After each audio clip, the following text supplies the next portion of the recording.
అభివృద్ధికి చిరునామా అంటాడు. సంపద సృష్టించే వాడినని చెబుతాడు. అన్ని మాటలే, కానీ చేతల్లో ఏమీ ఉండదు, కనిపించదు అని చెప్పటానికి ఎన్నెన్నో ఉదాహరణలు. దీనికి నిదర్శనమే ఆ గ్రామం. చంద్రబాబు చెప్పిన మాయ మాటలు మోసాలకు బలైన ఆ గ్రామం ఇప్పుడు జగన్ పాలనలో ఎలా ఉందో చూపించే ప్రయత్నం చేస్తోంది సాక్షి టీవీ. ఈ పేరు చూడగానే మీకేమనిపించింది? గుర్తుకు రాలేదా? మనం సామాన్యులం కాబట్టి గుర్తుపట్టకపోవచ్చు, కానీ మాజీ ముఖ్యమంత్రి వర్యులు చంద్రబాబుకి కూడా ఇది గుర్తులేదు. అదే ఇప్పుడు విచిత్రం. ఆయన ప్రత్యేకంగా ఈ ఊరినే ఎందుకు గుర్తుంచుకోవాలన్న అనుమానం మీకు రావచ్చు. ఆ డౌట్ క్లియర్ చేయాలంటే అలా ఓసారి ఫ్లాష్ బ్యాక్లోకి వెళ్దాం. చంద్రబాబు అధికారంలోకి వచ్చాక 2015 మేలో విశాఖ జిల్లా అరకువేలి మండలంలోని పెదలబూడు గ్రామాన్ని దత్తత తీసుకున్నారు. హైటెక్ ముఖ్యమంత్రి ఆయే, పైగా విజనరీ ఉన్న పొలిటికల్ లీడర్ ఆయే. పవన్ కళ్యాణ్ చెప్పినట్లు 2-3 తరాల భవిష్యత్తుని దృష్టిలో పెట్టుకొని ఆ రకంగా రాష్ట్రాన్ని అభివృద్ధి చేసే అమోఘమైన తెలివితేటలు ఉన్న రాజకీయ దురంధరుడు కాబట్టి ఇక్కడి గిరిజనులకు హైటెక్ హంగులు చూపిస్తారని మాట ఇచ్చాడు. విద్యుత్, డ్రైనేజీలు, రోడ్లు, వైఫై, అబ్బో ఒకటేమిటి, ఇది లేదు అది లేదు, సకల సౌకర్యాలతో పెదలబూడు గ్రామాన్ని హైటెక్ విలేజ్గా మార్చేస్తారని మాటలు చెప్పాడు. ఏళ్లు గడుస్తున్నా అరాకొరా పనులే తప్పించి ఇచ్చిన మాటలేవి అమలు కాలేదు. హైటెక్ హంగులు కావు కదా, కనీసం మౌలిక వసతులు కూడా లేక పెదలబూడు గ్రామస్తులు నానా అవస్థలు పడ్డారు. ముఖ్యంగా తాగునీటి కోసం కటకటలాడిపోయారు. కిలోమీటర్ల దూరం నడిచి వెళ్లి మంచినీరు తెచ్చుకునేవారు. ఇక స్కూళ్ళు, హాస్పిటల్స్ గురించి అడగొద్దు, ఉన్నా లేనట్టే. సింపుల్ గా ఒక్క ముక్కలో చెప్పాలంటే హామీలన్నీ మరచి దత్తత తీసుకున్న పెదలబూడు గ్రామాన్ని అభివృద్ధికి దూరంగా ఉంచారు చంద్రబాబు. దత్తత విలేజ్ లోనే మెయిన్ పేస్ట్ పెట్టినప్పుడు ఇంటింటికి జాబ్ అన్నారు, ఇంటింటికి ఒక టీవీ అన్నారు, ఇంటింటికి ఒక సైకిల్ అన్నారు, అలాంటి సెల్ ఫోన్ కూడా ఇస్తామన్నారు. కానీ అలాంటి విషయాలు అయితే మాకు అందలేని విషయం. అయితే ఇప్పుడు పెదలబూడు గ్రామ పంచాయతీ ఎలా ఉంది? ఈ 5 ఏళ్లలో ఎలాంటి మార్పులు జరిగాయో చూద్దామా? వైఎస్ఆర్సీపీ ప్రభుత్వం వచ్చిన తర్వాత చంద్రబాబు దత్తత తీసుకున్నటువంటి గ్రామ రూపురేఖల్ని పూర్తిగా మార్చారు.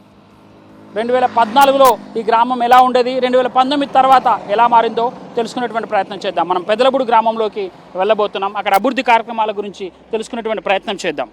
పర్యాటకానికి కేరాఫ్ అయిన అరకుకు దాదాపు 20 కిలోమీటర్ల దూరంలోనే ఉంటుంది ఈ పెదలబూడు గ్రామం. ప్రకృతి అందాలతో, కల్మషం లేని మనుషులతో ప్రశాంతంగా ఉన్న ఈ ఊరు ఇప్పుడు జగన్ పాలనలో అభివృద్ధి వైపు అడుగులు వేసింది. గ్రామ సచివాలయాలు వచ్చాయి. తాగునీటి కష్టాలను తీర్చుతూ ప్రతి ఇంటికి కుళాయి వచ్చింది. రోడ్లకు సంబంధించి ఒక ఉచిత హామీ ఇచ్చేసి చంద్రబాబు మర్చిపోయాడు. ఇక్కడ ఉన్నటువంటి గ్రామ ప్రజల దాహార్తను తీర్చలేకపోయాడు. బట్ 2019లో ఇక్కడ పూర్తి స్థాయిలో రూపురేఖలు మారాయి. మనం చూస్తున్నటువంటి ఈ గ్రామానికి సంబంధించినటువంటి ఈ విధంగా బోర్లు పెట్టి ఇక్కడ ఉన్నటువంటి వాళ్ళకి మంచినీరు అందించేటువంటి ఏర్పాట్లు కొంతమేర చేశారు. అప్పుడు పైప్ లైన్లు వేశారు. హడావిడిగా ఇచ్చినటువంటి ముఖ్యమంత్రి లెవెల్లో ఉండి హామీ ఇచ్చాడు చంద్రబాబు కాబట్టి హడావిడిగా పైప్ లైన్ వేశాడు. ఎక్కడికక్కడ కూడా ఆ పైప్ లైన్ చిన్నగా ఉండడం, కొంచెం ఎత్తుపల్లాలు ఉండడంతో ఎక్కడ కూడా వాటర్ వచ్చినటువంటి పరిస్థితి లేదు. బట్ దాన్ని అధిగమించడానికి పూర్తి స్థాయిలో ఇలా బోర్లు వేసి ఇంటింటికి మంచినీరు ఇచ్చేటువంటి సదుపాయం కల్పిస్తారు. ఇంటింటి ఇంటర్నెట్ సౌకర్యం అందిస్తామని అప్పటి హైటెక్ సీఎం మాట ఇచ్చి మోసం చేశారు. కానీ జగన్ మాత్రం మా ఊరి ప్రజలకు చంద్రబాబు ఏ హామీలు ఇచ్చారో వాటన్నిటినీ అమలు చేసి చూపించారు. ఇదిగో ఇలా వైర్ లైన్ల ద్వారా వైఫై సౌకర్యాన్ని ఈ ఊరి ప్రజలకు అందించారు. డ్రైనేజీ వ్యవస్థ లేకుండా అడ్డదిడ్డంగా ఆనాడు అరాకొర రోడ్లు వేసి మమ అనిపించింది బాబు ప్రభుత్వం. అయితే ఇప్పుడు జగన్ పాలనలో డ్రైనేజీ వ్యవస్థ ఏర్పాటుకు పంచాయతీ ప్లాన్ సిద్ధం చేసింది. రాబోయే రోజుల్లో ఆ పనులను కూడా పూర్తి చేయాలని నిర్ణయించింది.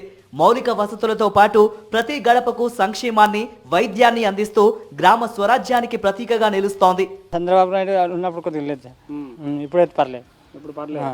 అంటే ఇప్పుడు ఈ కాలం అంటే సంక్షేమ పథకాలు, పెన్షన్లు, తర్వాత నవరత్నాల పథకాలు ఇవన్నీ వస్తున్నాయి. ఇక్కడ ఉన్న వాళ్ళకి వస్తున్నాయి. హ్యాపీగా ఉన్నారు. అవునా, అమ్మఒడి కానీ ఇది రైతు భరోసా ఇవి అన్ని వస్తున్నాయి. ఇక్కడ మాకైతే సెంటర్ ఉంది, కానీ అక్కడ నర్సు ఉండేవాళ్ళు కాదండి. ఇప్పుడైతే ఒక ఆల్రెడీ ప్రొవైడ్ చేశారు. అలాగే వాళ్ళకి సపోర్ట్ ఇంకా సచివాలయం కూడా హెల్త్కి సంబంధించిన ఒక పర్సన్ అయితే ఇక్కడ పెట్టడం జరిగిందండి. వాళ్ళైతే యోగక్షేమాలు అడుగుతున్నారండి. ప్రజలకు వెళ్ళి ఇంటింటికి ఆరోగ్య సూచనలు కూడా ఇస్తున్నారు. వాళ్ళ యోగక్షేమాలు తెలుసుకుంటున్నారండి. బాగానే ఉందండి. ఒకప్పుడు స్కూలు లేక ఇబ్బంది పడిన పెదలబూడు పంచాయతీలో ఇప్పుడు గిరిజన సంక్షేమ స్కూలు వచ్చింది. నాడు నేడుతో రూపురేఖలు మార్చుకున్న ఈ స్కూల్లో దాదాపు 1000 మంది పిల్లలు చదువుకుంటున్నారు.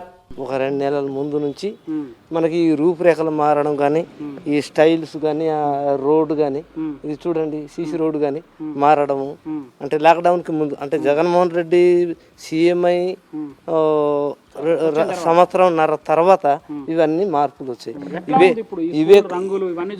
ఇవే కాకుండా చూడండి ఇవన్నీ కనిపిస్తుంటే చూస్తుంటే అంటే మేము ఇక్కడ ఉన్న వాళ్ళకైతే ఇది అంటారు కానీ దూరం నుండి వచ్చిన వాళ్ళైతే మారింది అని నమ్మకవడానికి కరెక్ట్గా ఉంది. అసలు ఎక్సెల్గా చెప్పాలంటే జగన్మోహన్ రెడ్డి ఎప్పుడైతే వచ్చారో ఆ రోజు నుండి మాకు అన్ని రకాలుగా బాగుంది. ఒక రకంగా అంటే అవి కొన్ని నాకు నోట్లో రావు కానీ ఒక రకంగా అయితే కాదు కానీ అన్ని ఇంచుమించు 100% మారిందని నా గుండె మీద చేయి వేసి చెప్తున్నాను.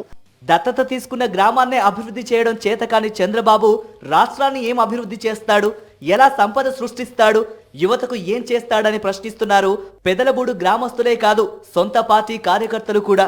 చంద్రబాబు నాయుడు లాంటి వాళ్ళు కేంద్రంలో రాష్ట్రంలో అంటే సుప్రీంకోర్టు హైకోర్టు రకరకాల ఈ పొలిటికల్స్ ఉన్నారు కదా, అలాంటి వాళ్ళు ఆ చట్టాలు ఎందుకు వాళ్ళు ఉంచుకోవాలా? ఇలాంటి వాడికి పూర్తిగా ప్రజల్లో కోట్లాది మంది ప్రజలు ఇంచుమించు 5 కోట్లన్నర మరి ప్రజలు అందరు బాగుంటారు, ప్రాణంతో ఉంటారు. ఆడొక్కడే చస్తే నాకు తెలిసి నేను గతంలో మీకు తెలుసో తెలియదు కానీ నేను తెలుగుదేశం పార్టీ ఎప్పుడైతే పుట్టింది స్థాపించబడింది అప్పటి నుండి ఇప్పటి వరకు కూడా టీడీపీ మనిషే. కానీ జగన్మోహన్ రెడ్డి వచ్చిన కాడి నుండి మారిపోయాను. ఎందుకంటే మంచి కావాలి కానీ చెడు మాకు వద్దు అని. ఇప్పుడు ఈ స్కూల్ ఇట్లా మారుతాయని కానీ మంచి సదుపాయము ఇట్లా పెడతారని కానీ అసలు అనుకున్నాడు ఆ విషయం ఎప్పుడు అనుకోలేదు. కానీ ఆయన మోహన్బాబు ఏ లోకంలో ఉన్నాడు వాడు తండ్రి గారు కానీ ఆయన కాడ నుండి ఆయన చనిపోయినా కానీ వాడు కొడుకు తనయుడని అనిపించుకోవడానికి మేము చెప్పుకోవడం కూడా ఎంతో గౌరవంగా ఉంది. విన్నారుగా ఈ పెద్ద ఆయన మాటలని. నిజం ఎప్పటికైనా ఎలాగైనా బయటపడుతుందనడానికి అభివృద్ధి చెందిన పెదలబూడు గ్రామ పంచాయతీనే ఎగ్జాంపుల్. సో ఇది ఇక్కడ పెద్దలబూడి గ్రామ పంచాయతీకి సంబంధించినటువంటి అభివృద్ధి కార్యక్రమాల్లో వైఎస్ఆర్ ప్రభుత్వం వచ్చిన తర్వాత జరిగినటువంటి మార్పులు. మా నమ్మకం నువ్వే జగన్, మా నమ్మకం నువ్వే జగన్, మా నమ్మకం నువ్వే జగన్.